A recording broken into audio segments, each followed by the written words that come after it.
Boys, girls should be optional in your life. Why?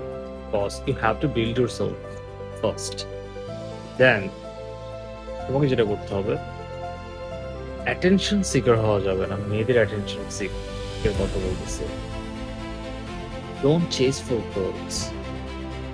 তুমি নিজেকে build up করো, ঠিক আছে? তোমার একবার ছ্যাঁকা খেয়া তুমি ড্রাগস না শুরু করছো, ইটিসি, লাইক 24 ঘন্টা তুমি টানতেছো, ভাই ইটস নট আ লাইফ। তুমি তোমার নিজের কেরিয়ার নিজে নষ্ট করতেছো ভাই। তোমার যদি মানে তুমি অলরেডি 20 হয়ে গেছো, তাও তুমি এসব গিরি করতেছো ভাই। তোমার তোমার বাপ মা জন্ম দিয়ে ভুল করছে। সো মেয়েদের পিছে না ঘুরা, বাপ মার টাকা মেয়েদের পিছে না ঢাইলা নিজের ওপর ইনভেস্ট করো, নিজেকে বিল্ড আপ করো, নিজেকে একটা ভালো জায়গায় নিয়ে যাও, এস্টাবলিশ হও। দেন দেন তুমি ডেট করো। নিজের টাকায় তুমি কোন মায়ের পিছে ঘুরবা, ঢালবা, তোমার ইচ্ছা।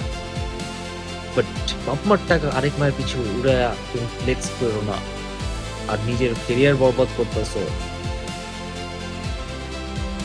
মানে ভাই, এরা মানে ভাবলেই তো কেমন লাগে না?